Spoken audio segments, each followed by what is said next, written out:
Hi, I'm Kyla from the Jellybrand Community House. We had a program organised for edible weeds, but unfortunately we're unable to bring that to you. So we've changed our format, and we're in the lovely garden of Amy Jackson, who has a vast amount of knowledge from 15 years of experience working with land management and re-veg. She knows all about the plants, introduced and the native. So we're here to pick her brains.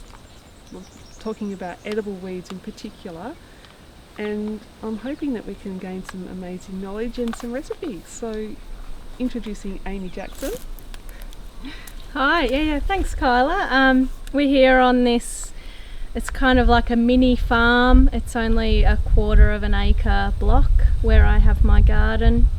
We're in southwest Victoria, so we're on Eastern Mar country, and I'd like to acknowledge and pay my respects to their elders past, present and emerging. And I love talking about plants, so I'd also like to acknowledge all the Indigenous knowledge that has been passed down from people all over the world who have learnt about plants and told their stories and shared their knowledge. Plants that I talk about in edible weeds workshops are generally introduced plants that are not native to Australia. The word weed can have different definitions for different people, but generally it's a plant that hasn't been planted. Perhaps it's growing in a place where it's not wanted, and usually people are putting a lot of time and effort into trying to remove the weeds.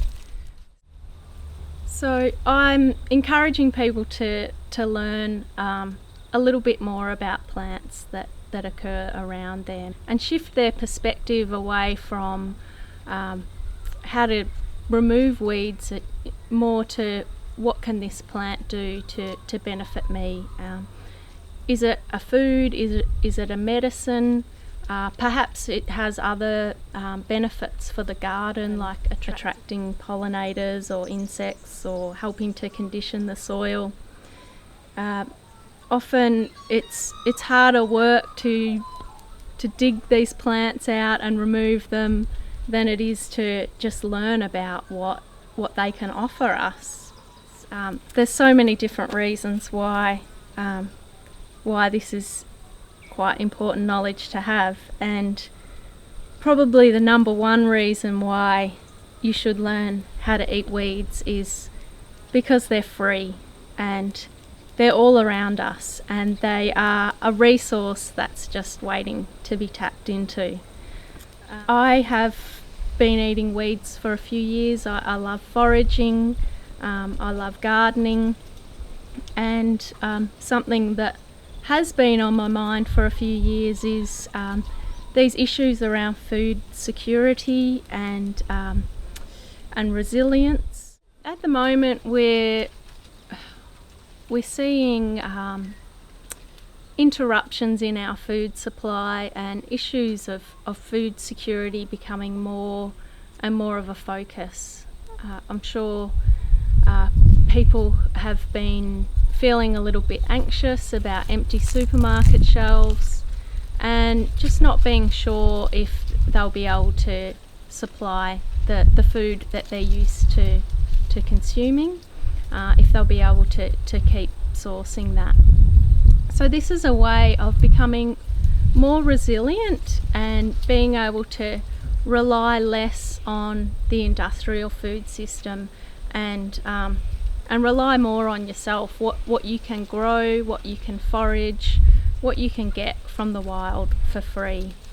I have a lot of different plants in my garden. Some are things, vegetables that I've planted some are weeds that I've encouraged, and all of them create a whole lot of diversity which brings more health into my garden.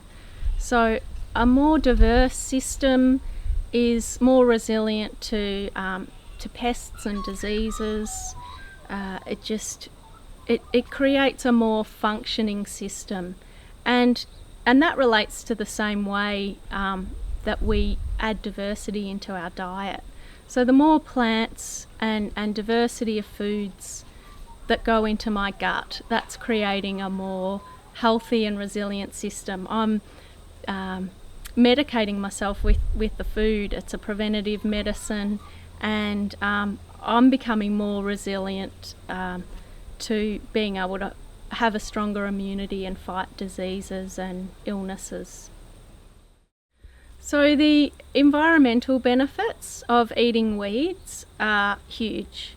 If you think about the amount of resources that it takes to grow food and get to the supermarket, there's so much labour and water and chemicals and transport and processing and packaging that goes into producing that food, that if you can bypass all of that work and get food that's fresh, real plant food directly from your garden, directly into your kitchen, it's still full of life and full of nutrients.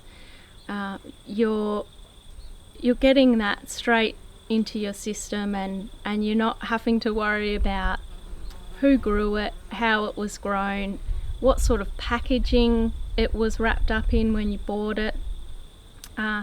You're pretty much doing the planet a favour, because perhaps those weeds weren't meant to be there anyway. So lots of benefits. There's so many reasons why you might want to increase your plant knowledge, but we're just going to focus on a few key weeds that are common in this area of a cool, temperate climate, and they're easy to identify. I'm sure you've seen them around already, but once you know how to identify them, it's very easy to start incorporating them into your diet. One of the things to be quite mindful of when you start foraging is where you're collecting from. Are there potential contaminants in the soil, or maybe herbicide has been sprayed around? So it's generally best to use caution and collect from your own garden where you know things are safe. And if you don't have much of a garden, maybe your neighbour's garden or a friend's garden. And also just be quite confident and positive in your identification before you eat something. I've got a lot of weeds here on this small block, so I'm pretty keen to show Kyla around and see what we might be able to eat. Let's find some weeds. Yeah. Let's go. So you're just on a 1/4 acre block. Yep. And you can find how many weeds, do you think? At any time of the year there's always something to find. And autumn's a really good time. It's really abundant with the veggies that I've grown, but like just in this little tiny space here, there's a lot of different plants that have come up that I won't weed them out. I'll just leave them and I'll eat them. So we've got dandelion here. I've got a native geranium here, which is also useful. This is a rainbow chard that just comes up from seed. This is one of my favourite edible weeds, is chickweed. It's so high in iron and so nutritious, and it's not bitter. It's got quite a neutral sort of a flavour. It's quite a strong flavour, really, but quite fresh. Yeah, that's a good one to put in any cooked or raw things. That's one of my favourites. That's a really good weed to eat. Even clover that's just coming up through the mulch or through the lawn, that's edible too. And one of the easiest ways to collect different weeds for salad is to just get your bowl and get your scissors and carry that around in the garden and get a whole lot of different types of plants and flowers in as you go. So I'll go and pick a few of the nicer looking leaves, and I'll just snip those into the salad. And then add a few veggies that I've grown, and this will be a 30 ingredient salad. Looks Full so of different pretty. colours, yeah, different nutrients, different vitamins. Yeah, tasty and nutritious.